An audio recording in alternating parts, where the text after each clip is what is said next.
I was raised by the Sterling family to be their daughter. In law. At 20, I married Adrian Sterling. At 24, I gave birth to Ethan.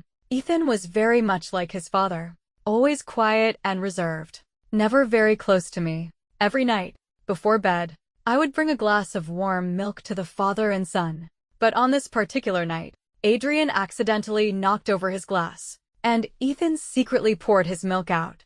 Suddenly, I felt a weariness wash over me. The moment I handed the divorce papers to Adrian, he frowned with displeasure and asked, "Is it because of this one little thing?" "Yes," I said. "It's because of this one little thing." "And what about our son? What do you plan to do about Ethan?" Adrian's face returned to its usual emotionless mask as he asked me in a business-like tone. I sat opposite him, feeling like a guest at his negotiating table, and said calmly, "I will give up my custody rights. The house in the eastern suburbs will also be transferred to his name as compensation for child support. After all, the child bore the Sterling name. He was better off with his father. They were a real family. Unlike me." Adrian looked down at me, his eyes betraying little emotion, as if he couldn't understand what I was making such a fuss about. "Alara," he softened his tone, "if you can't get over the milk incident, I apologize. You know I was drunk last night. I didn't mean to treat you like that," he explained patiently, still convinced it was all about the milk. Last night, Adrian had come home late from a social engagement. I had waited up for him. The chill he brought in with him woke me. I got up from the sofa and saw him rubbing his forehead in discomfort as he took off his coat. I immediately went to the kitchen and brought him the milk I had been keeping warm for hours. In the past, our marital relationship, while not overtly affectionate, had always been civil. But last night, I had asked one more question. "Did you meet someone? Your perfume smells familiar." Adrian's hand, which had been reaching for the milk, suddenly dropped. I didn't react in time. The glass slipped from our touching fingers and shattered the silence of the warm room. Adrian's eyes were cold, his entire being radiating irritation. He looked at me with a stern face and warned, "Alara, you've crossed a line. From now on, you don't need to wait up for me. And you don't need to prepare milk for me." And my son, Ethan, after seeing his father's reaction, also secretly poured out his milk. When I found out, he stood in the doorway and apologized with the same lack of emotion. "I'm sorry, Mom. Dad isn't drinking it, so I don't want to either." In their eyes, father and son, such a trivial matter was not something I could or should make such a big deal about. I didn't explain any further. I signed the papers and hired a lawyer. I chose to end my marriage with Adrian. Adrian spoke at length about the division of assets. I didn't listen much, nor did I care. I went in my room to pack my things. He looked me over. "Alara, the legal proceedings will take some time. You don't have to be in such a hurry to move out. You can keep this house." I looked at the still composed and aloof man. I calmly replied with his own words, "It's better to be clean and efficient, to avoid any lingering problems." Adrian said nothing more. I never thought packing would be such a daunting task. The house was filled with trivial things, every little detail arranged by my own hands. I scanned the room and finally decided on a simple solution. I dragged my suitcase towards the door. Adrian stopped me. "Where are you going?" "To your parents' house. I'll have the driver take you." "No, thank you." I refused, telling him, "Have the maids clean up my things tomorrow. I won't be dealing with them." After all, their family didn't lack for someone to do the work. As I stepped out the door, I hesitated. I turned back and said to the expressionless Ethan standing behind Adrian, "I won't be picking you up from kindergarten anymore, but remember not to go with strangers." It was a final farewell to myself, in a way. With that, I turned and left. I didn't look back at the child I had held in my arms all night, patiently comforting him through his weaning tears. I bought a plane ticket out of Northwood City. I randomly chose a city in the South. From the age of 14, when I was told I would one day marry into the Sterling family, my freedom and choices had been restricted. After marrying Adrian, besides attending some necessary events, he never took me out on his own initiative. My most common routine was probably waiting for the father and son to come home every night, and bringing them a glass of warm milk before bed. In our social circle, everyone said that Mrs. Sterling had raised me well, that I was a wife perfectly tailored for Adrian. I was worthy of his status and could take care of his life. The only flaw was that I was too perfect. So perfect that I was a bit boring, a bit rigid. I had once heard Adrian's friends teasing him. Mr. Sterling, what's it like to be living the life of an old married couple at such a young age? Your wife is so boring. Her smile is like a doll's. How about we introduce you to someone interesting? Just the other day, Mason met this hilarious girl. A real character. Just like Amelia back in the day. Interested. Amelia. Adrian's first love. Back then, Mrs. Sterling had disapproved of their relationship, and Adrian had resisted in every way. Later, for some unknown reason, they broke up, and Amelia went to America. And then, when I was 20, Adrian suddenly accepted the family's arrangement and proposed to me. For years later, I gave birth to Ethan. Oh, right. I remember now. The familiar perfume I had smelled that night was the one Amelia used to wear. A custom-made gardenia scent. After finding a place to live in Southwood City, I explored many places. The gentle rain of the South. The misty alleyways. I enjoyed every bit of it. I was surprised to receive a call from Adrian on the third morning. He seemed to have just woken up, his voice low and hoarse as he asked, Alara, where did you put the ruby cufflinks I bought at the auction last year? I paused. In the second drawer of the closet in the dressing room. I asked him, what's the occasion? Adrian, a ribbon cutting ceremony at a mall. Me, the matching suit is the fourth one in the second row. Adrian still seemed groggy. I could hear him rummaging around on the other end of the line, and a faint sound of him complaining. After a moment, I asked, did you find them? The sound on the other end stopped, as if he had finally registered my question. I found them. Sorry. I didn't mean to bother you. I said. I know. I instructed him. Have the maids reorganize the house for you. If you can't find anything else, you can ask them. From now on, please don't call and bother me again. Adrian was silent for a moment, then said, okay. After hanging up, I blocked his number and went back to sleep. But this time, I couldn't sleep soundly. I had many strange dreams. I was 14. Laughing and joking with my classmates at school. I was 15. On a sunny day when I first met Adrian. I was 16. In pain after my father had caught me sneaking out to race cars and broken my leg. And another shrill ring. I woke up with a start and groggily reached for my phone on the bedside table. It was an unknown number. I answered. A polite voice on the other end asked, hello. Is this Ethan Sterling's mother? I'm his kindergarten teacher. We're having a robot exhibition at the school today, and Ethan is participating. But he didn't bring his project. He said you had prepared it for him. Would it be convenient for you to bring it to him? The teacher was very enthusiastic. My fingers tightened around the phone. I closed my eyes, feeling an indescribable exhaustion. Not long ago, I was sitting in the living room, meticulously following a video tutorial, frame by frame, to build a robot for Ethan's homework. But I had left in such a hurry that the robot was only half finished. I looked at the sun, already high in the sky outside my window, and said softly to the teacher, I'm sorry, teacher, but Ethan's custody is no longer with me. I won't be taking care of him anymore. Also, is he with you right now? The teacher sounded a bit awkward. Yes. Ethan is right here beside me. I sighed. Could you please put me on speaker? Okay. Thank you. I heard the sound of the phone moving, then silence. I thought, Ethan can hear me. I spoke softly.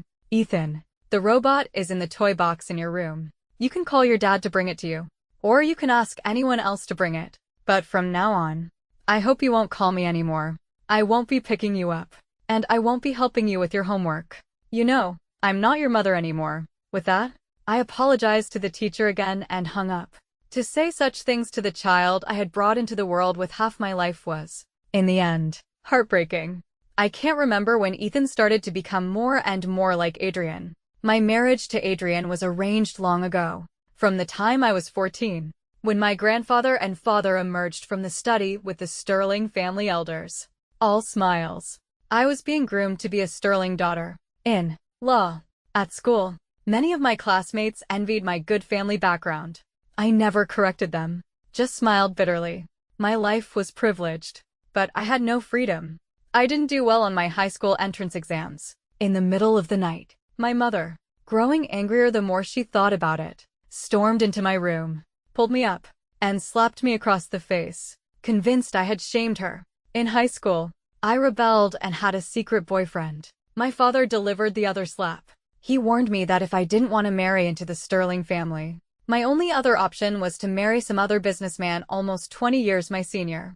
I first met Adrian when I was 15. It was arranged by our families. The Adrian of then was different from the Adrian of now. He was a smiling boy who wore his emotions on his sleeve. My impression of him was faint. I only remember a white shirt under a blue sky, and a pair of expressive eyes. Later, I heard he was in a cold war with his family over his first love. I admired and envied him. At least he dared to resist. He had the right to refuse. But not long after, Mrs. Sterling came to visit my family. With a polite and apologetic smile, she held my mother's hand and told her, "Don't worry, my dear. The matter with Adrian has been resolved." I was hiding at the door, listening, my heart sinking. I thought, of course. After that, my family started arranging for me to meet Adrian constantly. He was resistant at first, not very friendly. Later, he slowly accepted it, occasionally even exchanging a few words with me. I watched him transform from a prickly teenager into a quiet, reserved man, his emotions hidden away, and the custom-made gardenia scent he wore also faded with time, until I was 20 and Adrian was 24. On our way to a banquet in City, we were caught in a landslide and trapped in our car. Adrian and I were buried for a day and a night. When the rescue team found us, my last memory was of his arm, shielding my body, being pierced by the collapsed car frame. A bloody mess. When I woke up, he proposed to me, in front of both our families. He asked me, "Alara, will you be my wife?" At that moment, I looked at his arm, wrapped in white bandages. I remembered us being trapped in the car, him nervously calling my name, saying, "Alara, don't fall asleep. If you fall asleep now, you'll really lose your freedom." I placed my hand in his, as if in a trance. I ignored the fact that his downcast eyes were calm and emotionless, as if he were completing a necessary ritual. And so, we got married. For years later, as everyone wished, we had a child. Ethan was doted on by both families from the moment he was born. Mrs. Sterling believed he needed the same elite education as Adrian, so he poured out that glass of milk, in the same way as his father, apologizing to me with the most innocent face, while doing what he thought was perfectly natural. I don't know what the father and son were thinking. Just a week later, I received another call from Adrian. He used a different number, because I had blocked him. This indecisiveness was not like Adrian. When I answered, there was a few seconds of silence on the other end. Just as I was about to hang up, confused, Adrian's voice came through.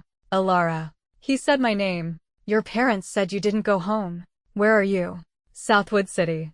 He was tracking me. I knew he had the means, but I felt an indescribable anger. In our past 9-year marriage, he was cold, distant. We were like strangers living under the same roof. Now, in just half a month, he had called me more times than he had in the past year. Before, when I would text him, "Are you coming home for dinner tonight? Are you in a meeting? Is your stomach hurting? Do you want me to make you some porridge and bring it over?" The most I would get was a single The rest of the chat was just a sea of green from my side. Now, he was acting as if nothing had happened. He asked in a hoarse voice, "Alara, I had to drink at a social event today. My stomach is a little upset. Where did you put the medicine at home?" Also, Ethan caught a cold from a classmate at kindergarten. He has a fever of 38 degrees and keeps complaining that he's uncomfortable. What did you usually do to make him feel better? I was furious. I forced myself to stay calm, to not sound like a hysterical madwoman, and said, word for word, "Adrian, we're divorced. I am no longer your wife, nor am I your housekeeper. Whether your stomach hurts or not, whether you can find your medicine or not, that has nothing to do with me. Besides, with a single word, you wouldn't lack for people to buy you medicine. As for the child being sick, telling me is useless. I'm not a doctor, and I've never seen a father. In a situation like this, still have to ask the child's mother what to do. I don't know what you're trying to do. Maybe it's resentment. Maybe it's just that you're used to me taking care of you. But Adrian, I don't want to make things ugly. We're over. Stop disturbing my life. Do you understand? With that, I hung up. I took out my SIM card and threw it in the trash. In today's society, everything is tied to a phone card. I never expected Adrian and Ethan to call me so frequently. Of course, I didn't think it was because Adrian still had feelings for me. It was just that I had been taking care of them for so long, and they were having a hard time adjusting. I got a new card and withdrew some cash. I signed up for a scientific expedition as a support member and went to the Great Northwest. It was a project I had seen online. When I had mentioned it before, Adrian had said he didn't have time. The friends in our social circle had laughed. That's so shabby. Alara, with Mr. Sterling's status. Such a low-budget tour group would be too embarrassing. I had smiled and said nothing. At the time, I thought it was just a fleeting idea. The Sterling family would never allow me to be so willful. I never thought it would be so easy now. Breaking one shackle means the person who is bound must begin to struggle from the heart. The day I set off with the expedition team, the sky was clear. The journey was by train. The train swayed on its long journey. Every time I fell into a troubled sleep, I would be gently rocked awake. The first light of dawn. A hazy awakening. The expedition followed the Qinghai Gansu Grand Circle route, starting from Xining to Qinghai's Shaka Salt Lake, through the Karhan Salt Lake, with stops at Greater and Lesser Kaitum and the Demon City. The Mogao Grottos rose from the desert, and Crescent Lake was serene at night. We traveled to Dunhuang, through the Jiayu Pass, past countless colorful Donxia landforms. The expedition team was mostly made up of geologists. They all seemed taciturn, but they could talk endlessly about a pile of dirt, a blade of grass, or an unknown wildflower. Sometimes humorous, sometimes witty. They brought a vibrant life to the vast and sparsely populated Northwest. There's no denying that my good family background and the years of grooming by the Sterlings had allowed me to see many things others couldn't. Before, I had thought that traveling was more enjoyable with family. But now, hiking through the Yardongs, camping in the desert, eating burnt mutton, covered in dust, I saw a sky full of even brighter stars. I knew Adrian would still be able to track my movements, but that no longer mattered. Later, after the Northwest loop ended, I exchanged contact information with my new friends. After a few days of rest in the city, I set off again, this time for the Sichuan, Tibet line. The moment I reached the summit of Mount Everest, I suffered from severe altitude sickness. My breathing was rapid. My head was splitting. I almost thought I was going to die on this highest of mountains. But in the distance, the sun was shining on the golden peak, and everyone on the summit was cheering. In this fervent, chaotic atmosphere, I burst into tears. The people on my team were frantically giving me oxygen, feeding me sugary drinks. They thought I was in too much pain. They quickly tried to comfort me. Hey, don't cry, girl. It's okay. It's okay. Your blood oxygen level is coming up. Don't be afraid. We're here. You're not going to die. Yeah, sister. You're so young. You'll be fine. You have a long road ahead of you. This is nothing. I was sobbing, but the northeastern accent of one of the men made me laugh through my tears. With their help, I stood up from the snow and faced the golden peak in the distance. Faced my new life. No matter how many shackles, no matter how difficult the journey, I could reach the summit on my own, couldn't I? After I came back, I picked up some of my old hobbies, like extreme sports, like racing, like getting a dog I liked. Before my engagement to Adrian, I was actually a laid back and cheerful person. I loved all things vibrant and full of life. But later, I didn't even have my own freedom. So how could I talk about love? I got a mixed breed Maltese. I named him Angel. He had a soft, caramel-colored coat and big, innocent eyes. When he ran, his ears would flap like a little gas canister. Dogs are easier to get along with than people. Dogs also understand your needs better than people. A dog will never give you the cold shoulder. A dog knows you love it, and it loves you back. And the next time I saw Adrian was at the door of my new home. I was about to take Angel for a walk. I opened the door and saw Adrian standing at the elevator bank.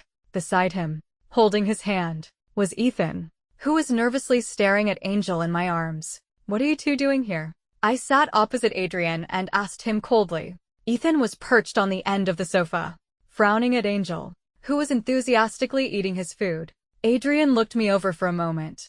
Alara, you've lost weight. I raised an eyebrow. Don't change the subject. It was Ethan who wanted to see you. I couldn't stop him. Adrian, I asked, do you remember what I told you last time? We're divorced. Please stop disturbing my life. Can't you understand? Adrian's thin lips pressed into a line. Alara, Ethan is still young. He can't be without a mother. I laughed. I called security and had the father and son escorted out. Ethan refused to leave. He stood stubbornly in my entryway, looking at me, his mouth open as if to say something. I held Angel and didn't look at him. I firmly closed the door. I was afraid that if I looked at him again, I would instinctively soften. He was the flesh and blood I had brought into the world in agonizing pain in a hospital room. I had held him, loved him, comforted him, doted on him. The first word he ever said was, Mama. When he was little, Ethan would cry at the sight of anyone else. But in my arms, he was quiet and lovely. But later, Mrs. Sterling said I wasn't raising him well and started her so-called elite education. A child's growth is always a reflection of their upbringing. Whatever anyone told him, he would remember, and he would do. As he grew older, he became less and less close to me. He started to distance himself from me, treating me with the same formal politeness as Adrian. He would call me Mother and use formal address. Mother, can you let Father teach me? Grandmother said your education is not as good as Father's. You can't teach me well. Mother, why are you always at home? Don't you have any hobbies? My classmates' mothers all do. Mother, you're too serious. Not like Aunt Amelia. She always has new and fun ideas. After I told the security guard not to let anyone in without permission, Adrian changed his tactics. Sometimes he would wait for me alone at the community gate in the morning, sitting in the back of his Maybach, looking like he hadn't slept all night. When he saw me, he would rush over and hand me a hot breakfast. You don't like to eat in the morning. It's bad for your stomach. You should eat a little something. Sometimes he would bring Ethan and follow me while I was walking my dog. I would walk past without a glance, never looking at them. The neighbors I met while walking my dog would sometimes ask curiously about the relationship between this striking father and son and me. I would tell them the truth. An ex-husband who still has someone else in his heart, and a child who prefers that other woman. They would suddenly look sheepish. Then they would immediately become my allies. Every time they saw the father and son, they would give me a heads up, telling me not to go out yet, to avoid them. I would smile wryly. I would tell them it didn't matter. I had long since stopped caring. Adrian was always busy. He had many things to attend to at the company. He couldn't be here pestering me forever. Many times, I would see him sitting tiredly in his car, taking one call after another. Maybe it was the company. Maybe it was the Sterling family. After all, he had taken Ethan out for a very long time. Sometimes Ethan would also sneak out behind Adrian's back, have the driver bring him to find me. Then he would follow me silently, his small steps in sync with mine. I would focus on walking Angel.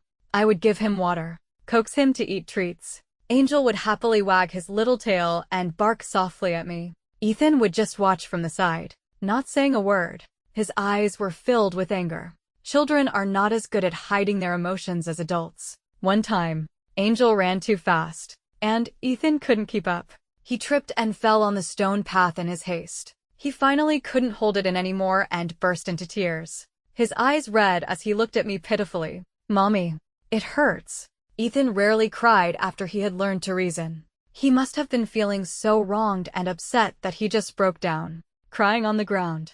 I watched him silently, making no move, until the bodyguards who were following him rushed over and picked him up from the ground. Before, Ethan used to get sick often. Every time he was listless, I would feel sad and heartbroken. But now, my heart was as still as water. I couldn't feel a single ripple. My life now was not affected by the appearance of the Sterling father and son. After returning from my trip a while ago, I signed up for a racing club. I was just thinking of picking up some of my old hobbies. I was surprised to be selected for a race. Even though I was likely to be eliminated in the first round, I still prepared seriously for a long time. The race was in a week. On the day I left, I deliberately booked a flight for the middle of the night. The pre-race preparations were tense, but I was excited and calm. On the track, the wind tore through the scorching sun. Time stood still in the friction between the tires and the ground. The sweat under my racing suit, the urgent chase and pull. I took off my helmet, my face slick with sweat, and stood on the podium as waves of cheers came from the audience. Second place. It was a result I had never expected. I walked out with the crowd. Adrian was holding Ethan's hand. Standing in the crowded throng, Ethan was holding a bouquet of flowers, as if afraid the flowers would be damaged. He nervously dodged everyone who passed him. The moment he saw me, Adrian nodded, a hint of a smile in his eyes, and mouthed 2 words. From his lip movements, it was probably, "Congratulations." And Ethan, his face flushed, waved at me excitedly and shouted, "Mommy, you're so amazing." The surrounding crowd looked at us with smiles, but I just felt annoyed. I took my things and walked out. Adrian brought Ethan over to me. "Alara, I never knew you could do this. Why didn't you mention it before?" "Mommy, you were so cool just now. You have no idea how nervous I was when you overtook that car in front of you." I acted as if I hadn't heard them and kept walking. But Adrian grabbed my hand and asked in a low, humble voice, "Alara, let's have dinner together tonight to celebrate. Ethan really misses you." Hearing this, Ethan looked at me with hopeful eyes and tried to stuff the bouquet into my hands. I pulled my hand back and dodged it. "I'm busy. I don't have time. You two go ahead." Adrian's work was becoming lax. Ethan had been away from home for too long. Inevitably, Mrs. Sterling came to find me.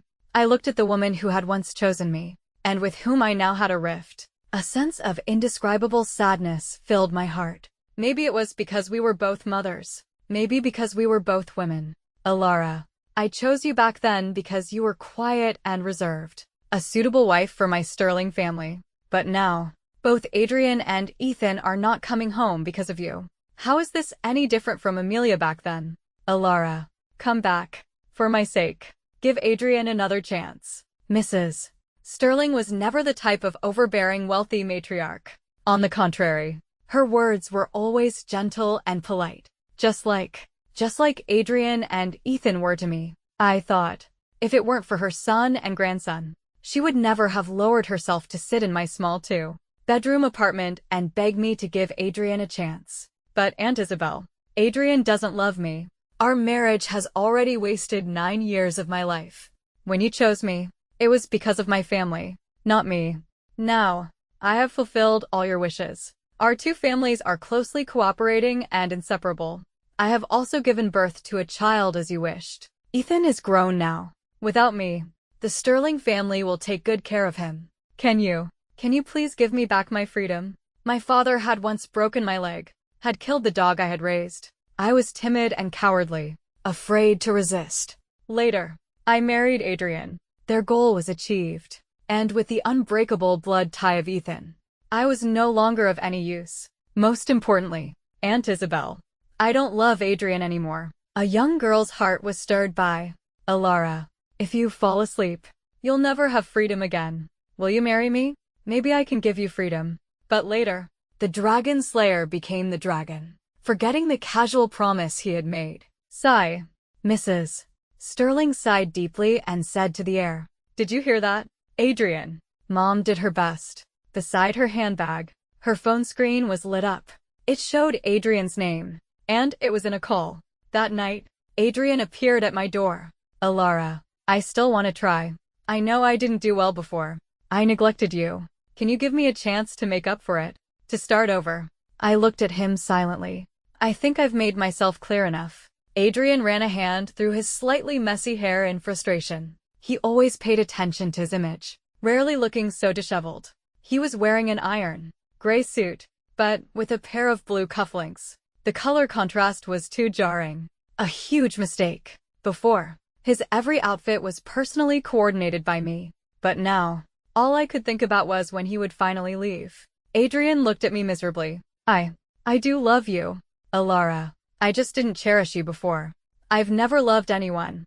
I don't know how to love. That's why I made you sad. It wasn't until you left that I realized I couldn't live without you. It's all my fault. Alara, can you Can you give me one chance? And Ethan can't live without you either. He cries for his mommy every day. No one can comfort him but you. Can you, for the sake of our child, not be so resolute? Oh, he said he loved me. He said he's never loved anyone. Doesn't know how to love. When we were first set up by our families, he had said to me, Alara, I have someone in my heart. You know that, right? At that time, he was at odds with the Sterling family over Amelia. Later, after we got married, I heard that Amelia had a new boyfriend in America. He got drunk and came home late for the first time. The next day, Mrs. Sterling pressed us about when we were going to have a child. Adrian had scoffed and told her that if she changed my perfume to a custom-made gardenia scent, he would agree to have a child. Everywhere, every time, there was the shadow of another person. And he said he's never loved anyone. I looked at him with ridicule. Then what about Amelia? Adrian was stunned, as if a lie had finally been exposed. He looked down and said seriously, there is no Amelia. Alara, there was never any Amelia. I was just being rebellious back then, deliberately acting out against my family's arrangements. I've only ever loved you. From the beginning. It's only ever been you. Ridiculous. I used to think that Adrian's coldness and emotional abuse towards me was because he resented me for the Amelia affair. I knew the feeling of being powerless to resist, but I didn't pity him. After Ethan was born, my feelings for Adrian gradually faded. I just went through the motions, doing what was expected of a Sterling daughter. In law, I pinned my hopes on Ethan. I looked forward to finally having someone in this family who was connected to me by blood. In those early days, Ethan was my only comfort. But after only 2 years, that hope became a thorn in my side. Maybe Adrian did love me, but compared to his pride, his dignity, and everything else, he was just used to my care and my all-encompassing presence. In our marriage, for whatever reason, he ignored me, emotionally abused me, and took it for granted that women should sacrifice for the family. These are unchangeable facts. No one is incapable of learning to love.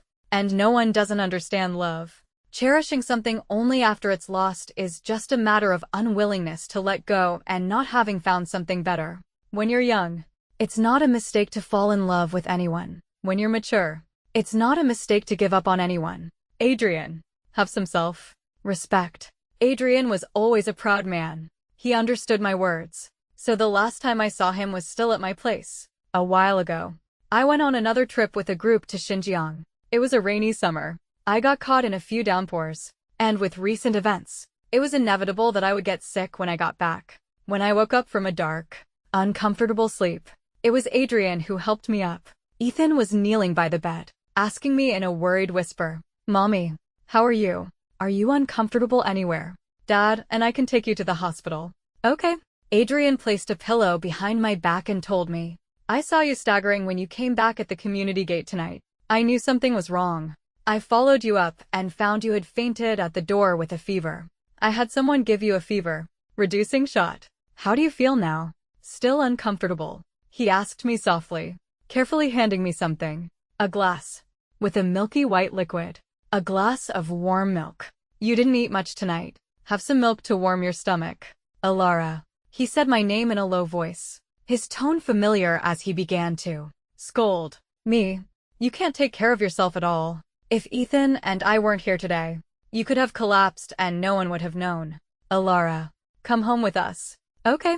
Let Ethan and me take care of you. I watched him say this, a little uncomfortably, and Ethan by the bed, nodding in agreement. I smiled. I reached out and took the glass of milk. The next second, I let go. The glass slipped from my fingers. With a crash, it shattered into a million pieces. White milk flowed across the floor. I pointed at the mess and said slowly, Adrian, you see, a broken glass can't be put back together, and spilled milk can't be recovered. And, a few minutes later, there was a sudden knock on my door, followed by the sound of many people talking. Ethan went to open the door.